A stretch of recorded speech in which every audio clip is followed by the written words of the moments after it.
ஸ்ரீமத் ராமாயணம் அயோத்தியா காண்டம் சர்க்கம் 17 ஸ்லோகங்கள் 21-22.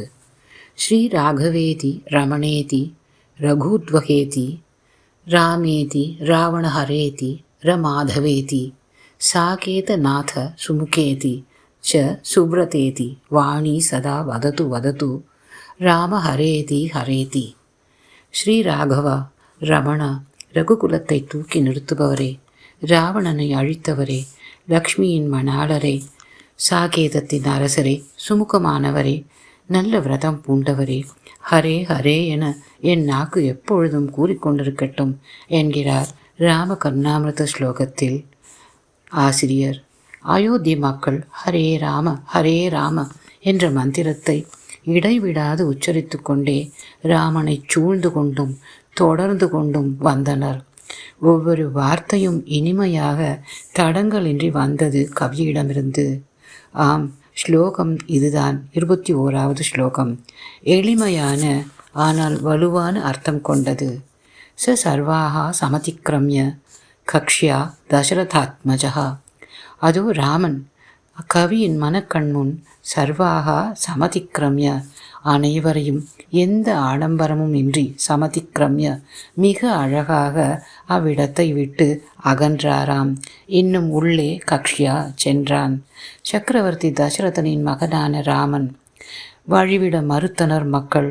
அவனது அருட்பார்வையால் மயங்கினர். அவன் சொற்படி கேட்டு விலகினராம்.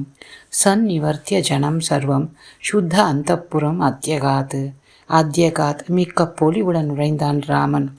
சந்நிவர்த்திய, அந்த இடம் விட்டு நகர இன்னும் சிலர் மறுத்தனர். அவர்களை சந்நிவர்த்திய மென்மையாக விலக்கிச் சென்றாராம். ராணியின் அரண்மனையை அடைந்தான். சுத்த அந்தப்புரம் என்கிறார் வால்மீகி. கைகேயின் அரண்மனைதான் அது. அரசனை தவிர வேறு எவரும் சுலபத்தில் நுழைய முடியாதது. தஸ்மின் பிரவிஷ்டே பிதுரந்திகம் ததா ஜனகா சர்வோ முதிதா நிருபாத்மஜே. அரசனின் மகனாயிற்றே, முடிசூட்டும் முன் தந்தையை காண வந்திருக்கிறான் என அனைவரும் நினைத்தனர். சர்வோ முதிதோ, எல்லையற்ற மகிழ்ச்சியும் அடைந்தனர். மனத்தில் ஆனந்த அலைகள் பரவின அவர்களுக்கு. பிரதீக்ஷதே தஸ்ய புனகா ஸ்ம நிர்கமம் பிரதீக்ஷதே, காத்திருந்தனர். பிரதீக்ஷதே என்றால் காத்திருத்தல் என்று பொருள். புனகா நிர்கமம், மறுபடியும் ராமன் வெளியே வருவதை காண ஆவலுடன் காத்திருந்தனர். யதா உதயம் சந்திரமசகா சரித்பதிகி, ஆர்ப்பரிக்கும் கடலைப் போல சந்திரனின் வருகைக்காக காத்திருக்கும் ராமச்சந்திரனை காண ஜனக்கடல் காத்திருந்தது என்கிறார் வால்மீகி.